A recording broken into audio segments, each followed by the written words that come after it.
Bonjour à tous, bienvenue à un autre épisode de Plus de Millage où aujourd'hui on va faire la revue et un défi d'autonomie avec la Fiat 500e. Celle-là, c'est la 2025 parce que les 2026 sont comme sur le bateau. Ils s'en viennent de l'Italie, mais ça ne change rien, elles sont identiques. Les fondamentaux, on a une batterie de 42 kWh brut, 37 kWh utilisables. C'est un véhicule traction, environ 110 à 120 chevaux. Et c'était pour un certain temps la voiture la moins chère à louer au Québec. Donc, allons-y. Commençons maintenant la revue. La Fiat 500e est sur nos routes depuis peut-être un an et demi. Elle a été relancée parce qu'on a déjà eu la Fiat 500 électrique. On a eu des versions thermiques décapotables dans le passé, lorsqu'elle avait commencé au milieu des années 2010. Mais là, c'est le nouveau look. Puis, si vous vous souvenez, moi et Gabriel, on était à Paris dans une vidéo. Et on avait dit qu'on aimerait avoir la Fiat 500e. Bien, regardez, on est là, on l'a. Donc, c'est comme une sorte de prophétie. Design, honnêtement, le design typique italien là, de la Fiat Cinquecento est encore repris ici. Il y a des super de beaux éléments.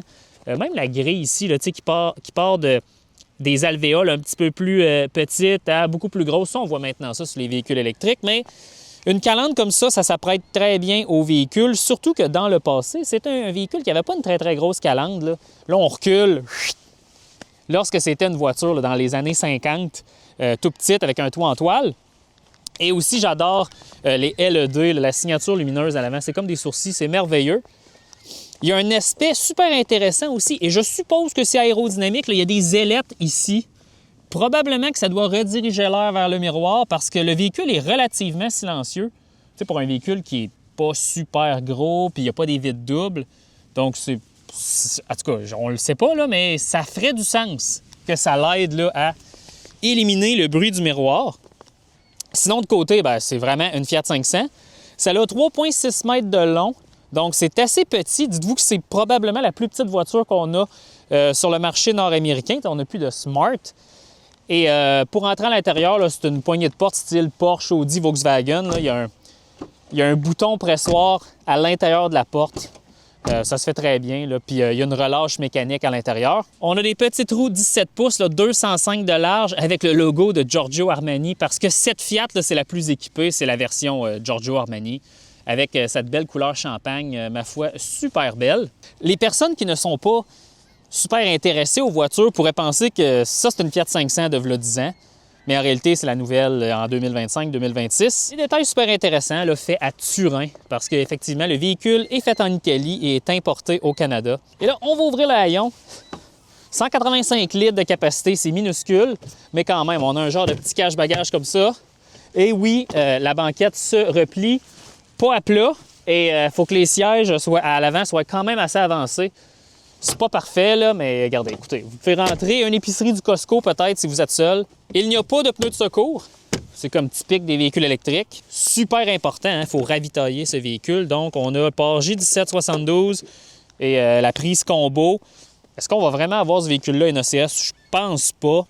Et je suis pas sûr, là, je me souviens plus, je m'excuse, je vais l'écrire si ce véhicule-là a accès au superchargeur Tesla. Mais ça sert un peu à rien. C'est une voiture qui recharge à 85 kW en pointe. Ça nécessite genre 220 ampères. Là, fait que pas besoin d'utiliser le réseau superchargeur. Et fait super intéressant, dans une si petite voiture, on a un chargeur 11 kW embarqué, ce qui veut dire que pour mettre, supposons, 37 kWh dans la batterie, ça prend genre 3h30.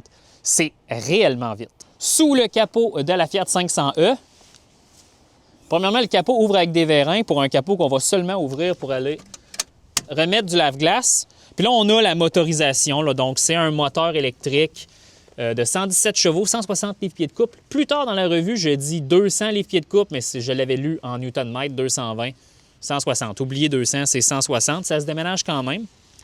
Et on a toute la mécanique ici. Fait intéressant, c'est un véhicule qui n'a pas de thermopompe, donc on est plus old school, dans le fond, chauffage résistif et un air climatisé là, traditionnel. Mais pour de vrai, c'est pas si mal. Là. C'est un tout petit habitacle à chauffer. Donc, c'est assez simple ici, hein? Pas de frunk, mais anyway, tout est super accessible et quand même bien assemblé. Puis on reconnaît les composants Mopar parce qu'à la fin, ça fait partie de la grande famille Stellantis. Et là, je vais vouloir remercier les gens chez Stellantis qui ont été très gentils parce qu'ils ont permis cette semaine à ma caméraman de conduire le véhicule parce que je trouvais que c'était comme un format parfait pour elle. Fait que je vais prendre la caméra puis ça va être à son tour de parler. Salut, c'est Marianne, la caméraman. Cette semaine, comme Alexandre vous l'a dit, j'ai eu la chance de pouvoir me promener dans la Fiat 500e et j'ai vraiment apprécié mon expérience. Ce que j'aime beaucoup, c'est qu'il y a des petits sourcils au-dessus des lumières.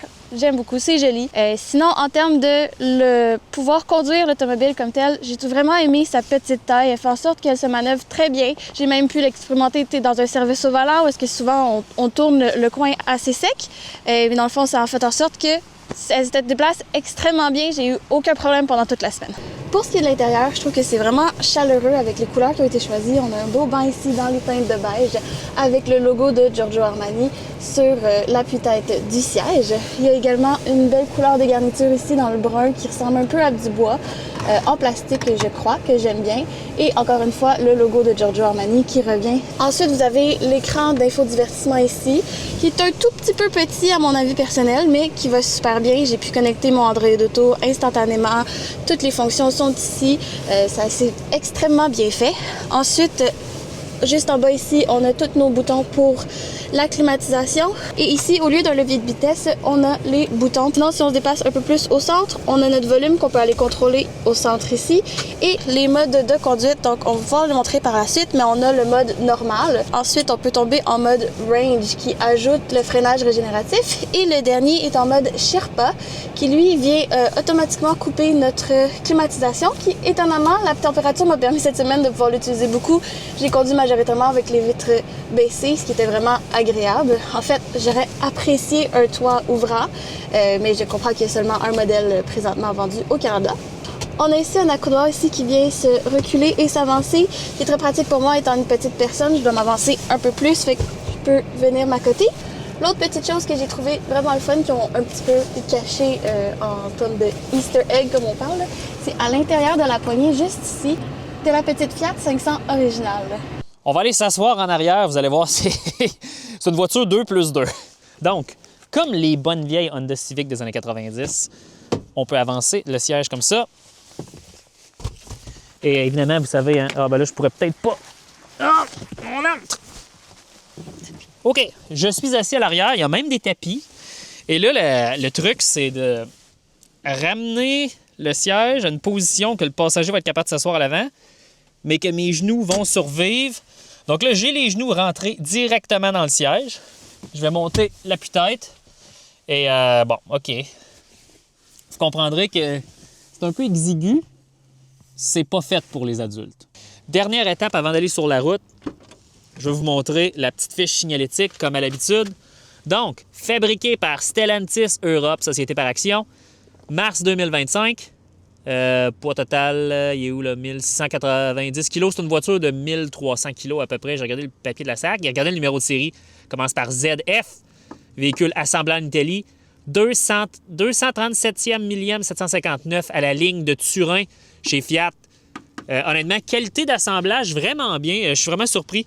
Un des meilleurs produits de Stellantis que j'ai pu essayer pour l'instant. Donc maintenant, on est au point que vous attendez tous. Le défi 500 km, qui ne sera pas un défi 500 km aujourd'hui.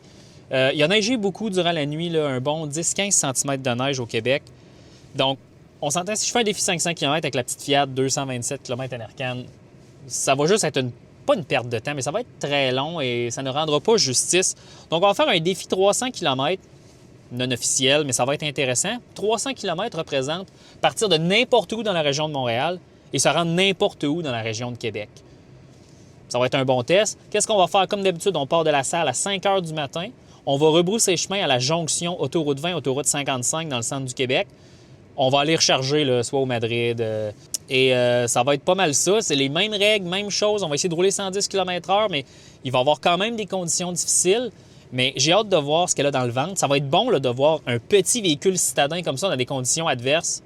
Donc, prochaine scène, je vais déjà avoir parcouru 100 km.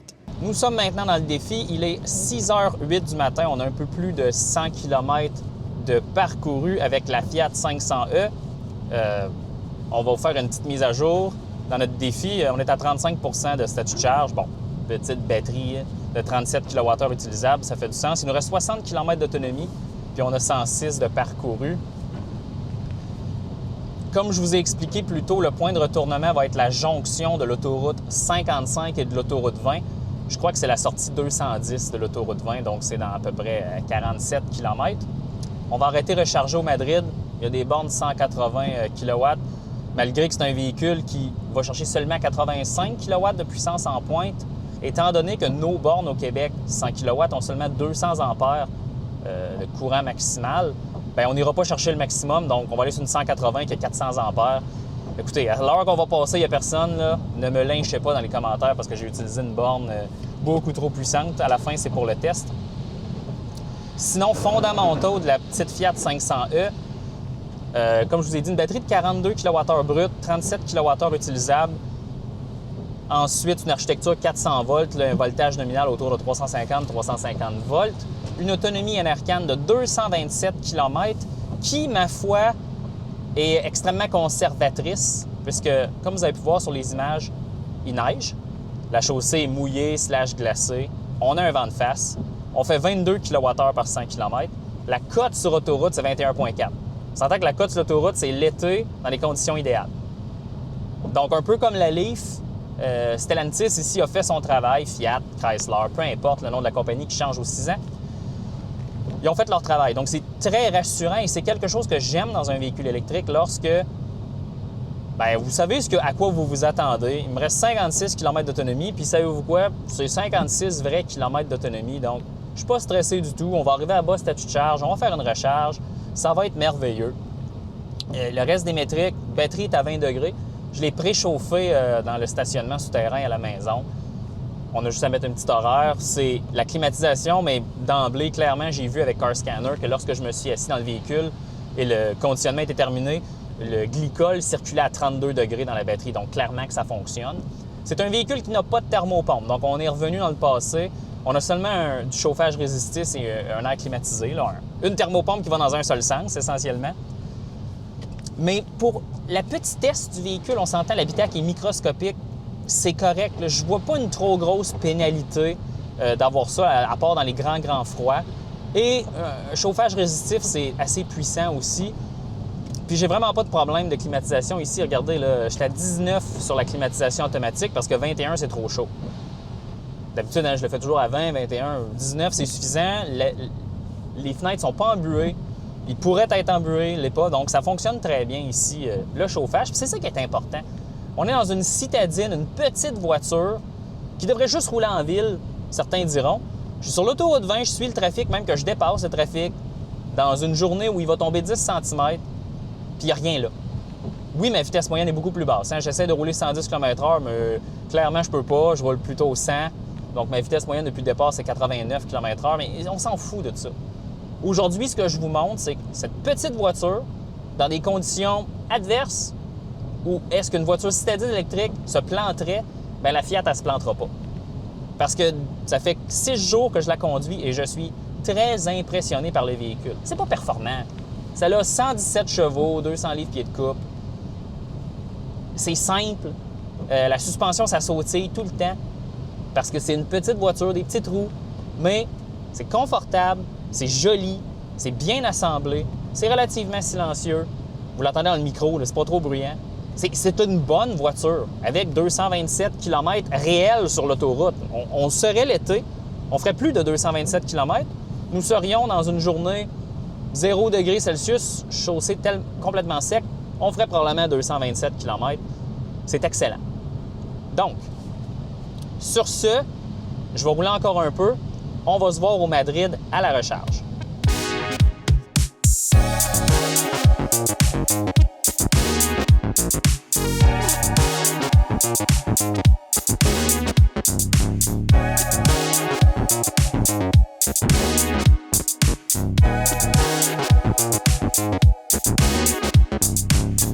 On est au Madrid. Vous voyez, il neige pas mal aujourd'hui. La recharge vient tout juste de commencer. Borne 180 kW. C'est la première fois que je viens ici, mais regardez, là. La petite Fiat dorée survit. En fait, elle fait très bien. On va aller voir à l'intérieur maintenant, là, la session de recharge. Donc, qu'est-ce qui se passe? Ah, voyez-vous, ça rentre déjà à 70. On devrait atteindre le maximum sous peu. On est à 33 % de statut de charge affiché. Véhicule dit 32. Puis la puissance est descendue là, de à peu près 15. Là. On a atteint 80. Bon, C'est presque... c'est ça.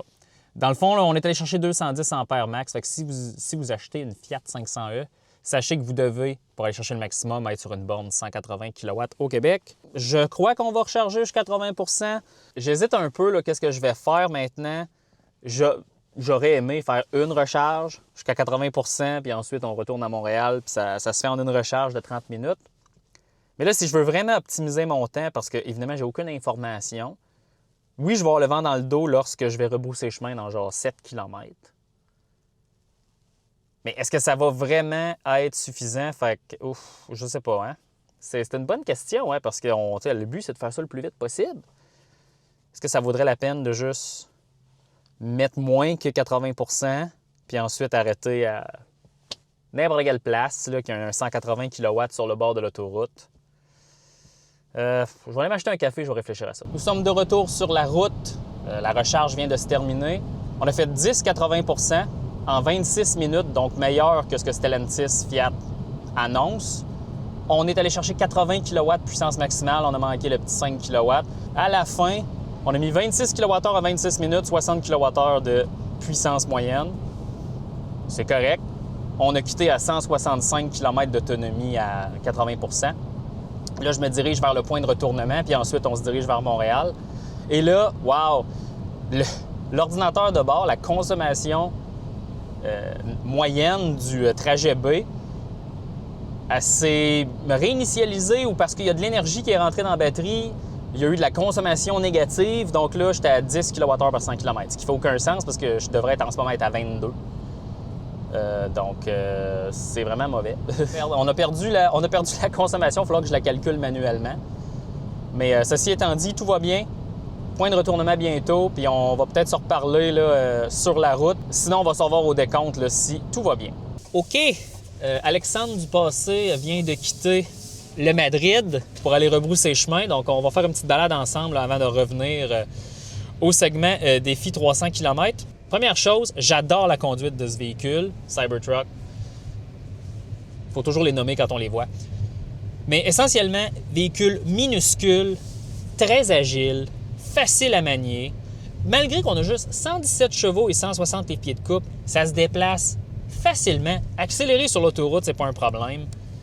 Honnêtement, c'est super. Il y a un gros défaut de cette voiture, c'est personnellement, la suspension n'est pas adaptée pour l'Amérique du Nord avec un déficit d'investissement dans les infrastructures. Nos routes sont détruites et la suspension n'a pas beaucoup de débattement. Les ressorts sont durs. C'est, comme dirait en bon québécois, c'est un peu tape-cul. C'est très sec comme suspension. Par contre, je vous ai dit que l'assemblage était bien. On n'entend pas des sonnettes dans le véhicule lorsqu'on pogne les trous. C'est super. Donc là, je voulais parler de la puissance. Là, je vais mettre ça à fond. À fond, 30 km/h qu'on est parti. Et on est rendu trop vite. Pour la conduite urbaine, c'est excellent. Marianne nous a parlé des modes de conduite. Mode normal, il n'y a pas de freinage régénératif, on se laisse aller. Si je prends le sélecteur, je le mets en mode range. Là, on va avoir un très bon freinage régénératif. Honnêtement, c'est rendu dans mon top 3 avec Chevrolet, Tesla. Celui-là, un autre super bon freinage régénératif, facile à moduler, il fait un arrêt complet, excellent. Puis évidemment, mode Sherpa, limité à 80 km/h pour avoir le plus d'autonomie possible, mais si vous appuyez au fond sur la pédale, bien là, ça va comme dépasser la limite de 80 km/h. Je pense que c'est plus un mode urbain européen. À la fin, c'est un véhicule qui est un peu pas à sa place, mais justement, c'est pour ça que je l'aime autant, cette petite voiture, c'est qu'elle est à sa place au Québec. Et comme on a pu voir dans le premier segment du défi 300 km, ça se débrouille quand même bien, là. Je veux dire, il y a des voitures électriques qui font à peu près la même chose avec des batteries beaucoup plus grosses. Rayon de braquage microscopique, facile à placer et aussi, ce qui est bien, c'est que vu que la suspension est dure, on a vraiment, le centre de rotation du véhicule est juste ici, un petit coup de volant, puis on a du fun avec le véhicule. Donc, ça me fait penser beaucoup au Golf, hein? Génération 5, 6, 7 avait le même comportement, puis on pourrait imaginer que beaucoup de petits hatchbacks français ont ce comportement-là. On a réellement un comportement de citadine européenne. Elle n'a pas été aseptisée pour l'Amérique du Nord. Je pense qu'ils l'ont juste importée, on va dire, telle quelle. J'ai pas ce détail-là, mais ça semble être le cas. Donc, c'est du beau travail ici de Stellantis, Fiat, Chrysler. Un jour, il va y avoir 32 noms, là, mais...